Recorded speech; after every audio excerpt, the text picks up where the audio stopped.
სახელითა მამისათა და ძისათა და სულისწმინდისათა ჩვენთან არს ღმერთი. დღეს სახარებიდან წავიკითხეთ ადგილი, სადაც აღწერილია თუ როგორ მივიდა რომაელი მხედართმთავარი იესოსთან და სთხოვა თავისი მსახურის განკურნება. ეს მსახური იყო ებრაელი და რომაელი მხედართმთავარი მივიდა და სთხოვა იესოს განმიკურნე, იმიტომ რომ სასიკვდილოდ იყო ავა და ვერაფერს ვერ შეუძლია. და იესომ უთხრა, რომ წამოვალ და განგიკურნო. იმიტომ რომ ეს რომაელი მხედართმთავარი გამოირჩეოდა თავისი კეთილშობილებით, თავისი ზრუნვით მონებზე, რომელიც სინამდვილეში არ ევალებოდა, მონა თუ მოკვდებოდა მას არავითარი პასუხისმგებლობა არ ჰქონდა მაშინდელი კანონების მიუხედავად ამისა, იგი ყველაზე ზრუნავდა და სხვათა შორის ზრუნავდა ასევე ებრაელებზე, რომელიც ასევე რომაელებისთვის სულებით არავითარი ვალდებულებას არ წარმოადგენდა. ეს ყველაფერი იცოდა იესომ და ამიტომ დათანხმდა მასთან სახლში წასვლას. მაგრამ აი აქ გამოიჩინა ამ მხედართმთავარმა საოცარი სარწმუნოება და უთხრა: მეც მყავს ჩემი მსახურები, რომელთაც ვეთქვი წადი და წავლენ, მოდი და მოდიან და ისინი ასრულებენ ჩემ ბრძანებას. შენს ყავს შენი მსახურები, ესენი არიან ანგელოზები. უთხარი, რომ განკურნო. შენი მოსვლა არ არის აუცილებელი. უთხარი, რომ განკურნო. შენი სიტყვით მხოლოდ განიკურნება. და მართლაც იესო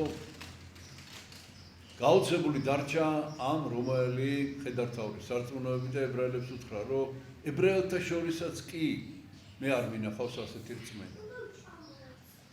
და მართლაც ბრძანა, რომ განკურნებული იყო ეს მისი მსახური და როდესაც მივიდა სახლში და ცოცხალი დახვდა, მაშინ იკითხა, როდის მოხდა მისი გამოჯანმრთელება და როდესაც გაარკვია, ზუსტად იმ დროს, როდესაც იესო ბრძანა, რომ განკურნებული. სახარების ამ ადგილიდან, ცხადია, ეს ძალიან მარტივი არის თითქოს გასაგებად ეს ყველაფერი, მაგრამ აქ არის ერთი რამ ძალიან მნიშვნელოვანი, რასაც ხაზი გვინდა გავუსვით. ეს არის ამ რომაელი მხედართმთავრის რწმენა. ესე იგი, ეს არის შეიძლება ესე ვთქვათ, უწოდოთ სუფთა სახით რწმენა. რა თქმა უნდა, იესოს მოსვლა სახლში ძალიან მნიშვნელოვანი იქნებოდა, რა თქმა უნდა, ეს ურთიერთობა ძალიან მნიშვნელოვანი იქნებოდა, მაგრამ მისთვის მთავარი იყო აი ეს რაღაც ერთი, ძალიან მნიშვნელოვანი და ძალიან ღრმა და მან გამოავლინა საოცარი სარწმუნოება აბსოლუტურად ყოველგვარი გარეგნული მოქმედებების გარეშე დაიჯერა, რომ იესოს შეეძლო ამ ადამიანის განკურნება და სთხოვა. აი მარტო განკურნება სთხოვა და იესომეს აღასრულა. ეს არის შეიძლება ითქვას, აი ეს სუფთა რწმენა, ეს არის ძალიან მნიშვნელოვანი. ჩვენ შეიძლება სხვა რამეც ვითხოვოთ მერე უფლისაგან და ადამიანური მხარეც ვითხოვოთ. ანუ ის რომ ჩვენთან სტუმრად მოვიდეს, ანუ ის რომ ჩვენ რაღაცნაირად ურთიერთობა დავამყაროთ მასთან, როგორც ადამიანთან, ძალიან მიმზიდველია ეს ყველაფერი. მაგრამ აქ არის ლაპარაკი სუფთა რწმენას. აი სუფთა რწმენა ჩვენ უნდა ჩვენ თავს ვკითხოთ, გვაქვს ჩვენ ეს რწმენა თუ არა გვაქვს. აი თუ არა გვაქვს, ჩვენ აი სწორედ აი ეს უნდა შევთხოვოთ უფალს, თვითონ უფალს უნდა ვთხოვოთ, რომ ეს რწმენა ჩვენ მოგწეს. წმინდა სახით რწმენა, როგორც შესთხოვა თვარეული ბავშვის მამამ. გჯერაო? იესო მკითხა. წამს უფალო შეეწიე ურწმუნოებასა ჩემს. აი ესეთი სიტყვები უთხრა. ანუ არ ჯერა საკმარისად და შენ უნდა მომწე ეს რწმენა. აი ჩვენ უპირველეს ყოვლისა ღმერთს უნდა ვთხოვოთ აი ეს სუფთა სახით ეს რწმენა.